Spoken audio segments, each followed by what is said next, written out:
نحمده ونصلي على رسوله الكريم أما بعد فأعوذ بالله من الشيطان الرجيم بسم الله الرحمن الرحيم وما خلقت الجن والإنس إلا ليعبدون وقال النبي صلى الله عليه وسلم لا يرحم الله من لا يرحم الناس। আলহামদুলিল্লাহ, আল্লাহ পাকের দরবারে লাখো কোটি শুকরিয়া যে মহান রব্বুল আলামিন আজকে আমাকে আপনাকে এক ইসলামী জলসায় দ্বীনি মজলিসে রহমতের বরকতের জান্নাতের টুকরা বাগানে আমাকে আপনাকে যে রব্বুল আলামিন সুস্থতার মতন বিরাট নেয়ামত দান করে হাজার হাজার মানুষের মাঝখান থেকে যাচাই বাছাই করে ভালোবেসে মহাব্বত করে যে রব্বুল আলামিন একদিনই মাহফিলে আসার এবং বসার তৌফিক দান করেছেন, সেই সাথে দিনের কিছু আলোচনা করার এবং শোনার তৌফিক দান করলেন। সেই জন্য সেই মুনিবের দরবারে সকলে শুকরিয়া জ্ঞাপন করি, বলি আলহামদুলিল্লাহ। আল্লাহ রাব্বুল আলামিন আমাদেরকে অনেক ইবাদত দান করেছেন, প্রত্যেকটা ইবাদত দামি। আল্লাহ তাআলা সবচাইতে দামি, আল্লাহ তাআলার ইবাদতও সবচাইতে দামি। আল্লাহ তাআলা যত বড়, আল্লাহ তাআলার ইবাদতও তত বড়। তো আল্লাহ তাআলার ইবাদতের মধ্যে কিছু ইবাদত আছে সামাজিক ইবাদত, যেমন সমাজে একজনের সাথে একজনের কথাবার্তা হয় হাসি মুখে, এটাও একটা সামাজিক ইবাদত। কোনো মুসলমানের সঙ্গে যদি হাসি মুখে কথা বলে, তাহলে আল্লাহ তাআলা তার আমল নামায় সদকায়ে জারিয়া সব দান করেন। এবং কোনো মুসলমান যদি কাউকে সালাম দেয়, উভয়ে 100 নেকি। মুসলমানকে খানা খাওয়ায়, এটাও ইবাদত। মুসলমানকে হাদিয়া তোহফা দেয়, এটাও ইবাদত। এই জন্য ইবাদতের মধ্যে অসংখ্য ইবাদত আল্লাহ রাব্বুল আলামিন দান করেছেন। তার মধ্যে আল্লাহ রাব্বুল আলামিন যদি আমাকে বলার তৌফিক দান করেন, তা আমি আপনাদের সামনে সংক্ষিপ্ত কিছু সামাজিক ইবাদতের কথা বলবো। আল্লাহ রাব্বুল আলামিন মানুষকে সৃষ্টি করে আল্লাহ তাআলা অসংখ্য ইবাদত দান করেছেন। যেমন মানুষের সঙ্গে মানুষের কথাবার্তা বলা, মানুষকে সালাম দেওয়া, মানুষকে খানা খাওয়ানো ইবাদত। এই খানা খাওয়ার গুণটা রব্বুল আলামিনের যারা খাস বান্দা ছিল, যুগে যুগে যাদের কথা কোরআন হাদিসে বলা হয়েছে, অসংখ্য সাহাবা একরাম, 1.25 লক্ষ সাহাবা একরাম, তারা মানুষকে খানা খাওয়াইছে, মানুষের সঙ্গে ভালো ব্যবহার করেছে। তাদের মধ্যে সামাজিকতা ছিল। কিন্তু মানুষের মধ্যে এই ইবাদত, সামাজিক ইবাদত আল্লাহ তাআলা দান করেছেন। সামাজিক কিন্তু পশু পাখির মধ্যে নাই, সামাজিক কিন্তু কোনো জানোয়ারের মধ্যে নাই, কারণ তারা সমাজ বোঝে না। এই জন্য দেখা যায় আমাদের বাড়ির পোষা প্রাণীর মধ্যে যেমন হাঁস মুরগি আছে, এদেরকে যদি আমরা জবেহ করি, এদেরকে যদি আমরা খাই রান্না করে, এর বিপরীতে কিন্তু এরা কখনো প্রতিবাদ জানায় না। বলেন ঠিক কিনা? কারণ এরা প্রতিবাদ জানায় না। এটা গরুর বাছুরের সামনে যদি তার মাকে হত্যা করা হয়, তার মাকে যদি জবেহ করা হয়, কুরবানি দেওয়া হয়, এরপরেও কিন্তু তারা কিছু বলে না, কারণ এই সামাজিকতা তাদের মধ্যে আল্লাহ রাব্বুল আলামিন দেন নাই। কিন্তু পশু পাখি ইবাদত বন্দেগী করে, গাছপালা ইবাদত বন্দেগী করে, যে যে স্তরে বসা আছে ওই সময় যারা আল্লাহর জিকির করে, এটাই তাদের ইবাদত। কিন্তু তাদের ইবাদত গুলো হলো অসম্পূর্ণ ইবাদত। মানুষকে আল্লাহ তাআলা পূর্ণাঙ্গ একটা জীবন ব্যবস্থা দান করেছেন। কোরআনে কারীম মানুষকে পরিপূর্ণ ইবাদত দান করেছেন। যেমন মানুষ 5 ওয়াক্ত নামাজ পড়ে, মানুষ নামাজের মধ্যে রুকু করে, সিজদা করে, কিয়াম করে। কিন্তু গাছপালা শুধু দাঁড়িয়ে থাকে, পাহাড় পর্বত শুধু আত্তাহিয়াতুস সূরাতে বসা থাকে। যারা 26 পোকামাকড় আছে, এরা শুধু সিজদায় থাকে, কারণ এরা ওই অবস্থায় যা কিছু আল্লাহ তাআলার তাসবিহ পাঠ করে, এটাই তাদের জন্য ইবাদত হিসেবে আল্লাহ রাব্বুল আলামিন কবুল করে নেন। বলেন সুবহানাল্লাহ। রব্বুল আলামিন মানুষকে সৃষ্টি করেছেন, অসংখ্য ইবাদত দান করেছেন। 1 নম্বর ইবাদতের মধ্যে যে সামাজিক ইবাদতের কথা আপনাদেরকে বলবো, একটা সামাজিক ইবাদত হলো জানাজার নামাজ পড়া। কারণ জানাজার নামাজের মধ্যে সমাজের সব শ্রেণীর লোক একত্রিত হয়। এই সামাজিক ইবাদত করতে গিয়ে যদি কেউ জানাজার নামাজের শরীক হয়, আল্লাহ রসুল বলেছেন মান কিরা, সাহাবা একরাম বলেছেন মান কিরা ইয়া রাসূলুল্লাহ, কিরাত কাকে বলা হয়? আল্লাহ রসুল বলেছেন জানাজার নামাজ যদি কেউ আদায় করে, আল্লাহ রব্বুল আলামিন তার আমল নামায় 3 কিরাত সব দান করেন। এই জন্য আল্লাহ রসুলকে সাহাবা একরাম বলেছেন কিরাত কাকে বলা হয়। আল্লাহ রসুল বলেছে উহুদ পাহাড়টা যত বড়, 1 কিরাত সব তত বড়। বলেন সুবহানাল্লাহ। যেমন খানা খাওয়াটা একটা মুসলমানের একটা ইবাদত, সামাজিক ইবাদত।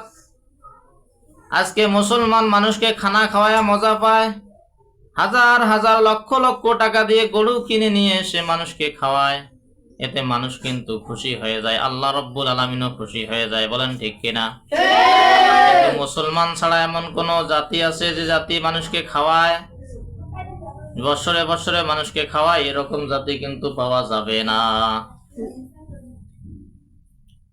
ভাইয়েরা আমার, বন্ধুরা আমার, খানা খাওয়ানো যে এরকম একটা ইবাদত, এই গুণটা সাহাবা একরামের মধ্যে ছিল, ঠিক তদ্রূপ ওই সময় কাফেরদের মধ্যেও ছিল। কাফেরদের মধ্যে অনেক কাফের আছে যারা মানুষকে খানা খাওয়ায়া আল্লাহ রব্বুল আলামিন তাদেরকে মুসলমান বানানোর তৌফিক দান করেছেন। যেমন একটা কাফেরের নাম ছিল উকবা। এই কাফেরের অসংখ্য গুণ ছিল, কিন্তু শুধু ইসলাম গ্রহণ করেন নাই, সে রসুলের বিরোধিতা করেছে। কিন্তু তার একটা অভ্যাস ছিল, সে যখন ব্যবসায় কোনো লাভবান করে, ব্যবসায় যখন কোনো উন্নতি হয়, সে ভালো মানুষকে খানা খাওয়ায়। একবার এই কাফের সে চিন্তা করলো, এবার যদি ব্যবসায় লাভবান হই, যদি ব্যবসায় উন্নতি হয়, তাহলে আমি একজন ভালো মানুষকে খাওয়াবো। এই ভালো মানুষটা কাকে খাওয়াবো সে খুঁজতে আরম্ভ করলো। সত্যি সত্যি ব্যবসায় লাভবান করেছে, এবার মানুষ খুঁজতে আরম্ভ করলো। সারা মক্কা এবং মদিনা শরীফে খুঁজতে খুঁজতে দেখলো কোনো ভালো মানুষ নাই। একজন ভালো মানুষ আছে, তিনি হলেন মুহাম্মদ রাসূলুল্লাহ সাল্লাল্লাহু আলাইহি ওয়াসাল্লাম। আমার আপনার নবীকে সবচাইতে ভালো মানুষ হিসাবে একটা কাফের আখ্যায়িত করেছে। এটা কাফের তার মেধা দিয়ে চিন্তা করেছে যে ভালো মানুষকে, এই মেধা দিয়ে সে বুঝতে পারলো যে মুহাম্মদের থেকে ভালো মানুষ আর মক্কা এবং মদিনার মধ্যে নাই। এই জন্য সাহাবা একরাম আল্লাহ রসুলের দরবারে বসা ছিল। এই উকবা কিন্তু আল্লাহ রসুলের দরবারে গিয়ে আল্লাহ রসুলকে বললো, ইয়া মুহাম্মদ রাসূলুল্লাহ, আপনার দাওয়াত, আমার বাসার মধ্যে আপনার কিন্তু মেহমানদারি করতে হবে। আল্লাহ রসুল বলল ঠিক আছে, কখন, কোথায়, কোন সময় নির্ধারণ করে আল্লাহ রসুলকে জানানো হইল। আল্লাহ রসুল সাহাবা একরামকে নিয়ে সেই কাফেরের ঘরে খানা খাওয়ার জন্য উপস্থিত হয়েছে।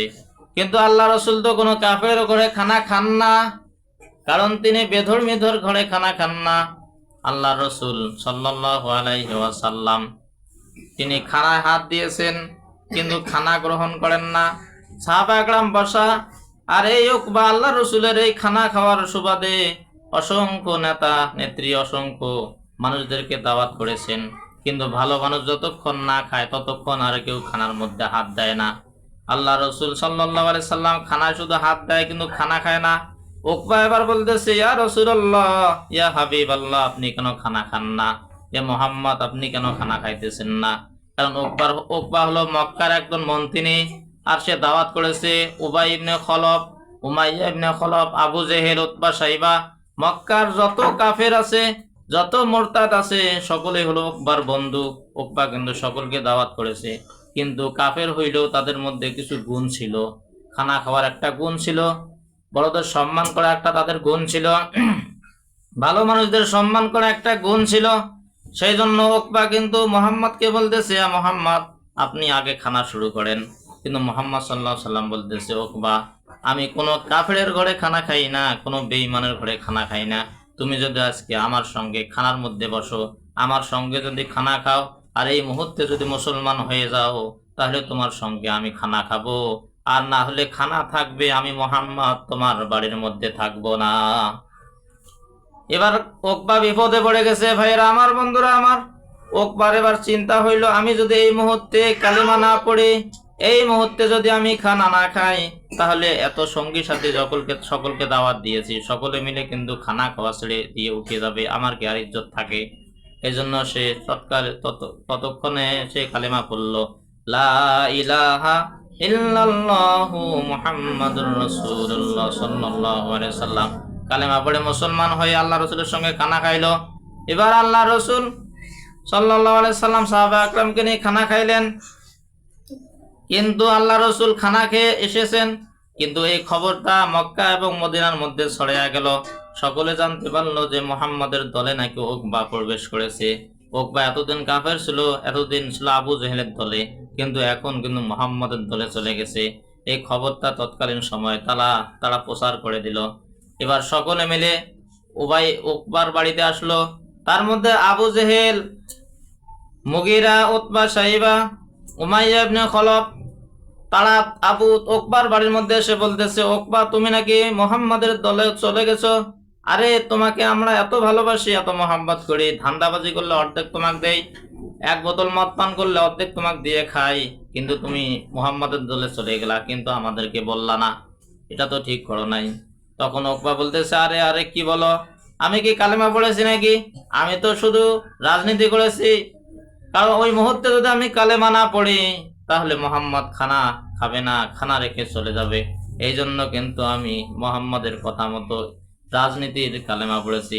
ভাইয়েরা আমার, বন্ধুরা আমার, কিয়ামত পর্যন্ত যারা রাজনীতির টুপি মাথায় দিবে, কিয়ামত পর্যন্ত যারা রাজনীতির হজ করবে, কিয়ামত পর্যন্ত যারা রাজনীতির নামে মসজিদে এসে বলবে 10,000 টাকা, মাদ্রাসায় গিয়ে বলবে 5,000 টাকা, হজ করবে মানুষ দেখানোর জন্য, নামাজ পড়বে মানুষ দেখানোর জন্য, রমজান মাসে রোজা করবে মানুষ দেখানোর জন্য, অর্থাৎ মানুষ দেখানোর জন্য তারা রাজনীতির কাজ করবে মানুষকে উদ্দেশ্য করে, আল্লাহ রব্বুল আলামিন এদের হাসর করবেন উকবার সঙ্গে। উকবা জাহান্নামী হয়ে যাবে, এরাও জাহান্নামী হবে। কারণ হলো উকবা রাজনীতির কালেমা পড়েছে, এজন্য রাজনীতির টুপি মাথায় দেওয়া যাবে না। উকবা রাজনীতির কালেমা পড়েছে, রাজনীতির মুসলমান হওয়া যাবে না। তারা উকবার সঙ্গে জাহান্নামে যেতে চায়, তারা যেন এই কাজ করে, কিন্তু মুসলমানিত্ব তাদের আর থাকবে না। বলেন ঠিক কিনা?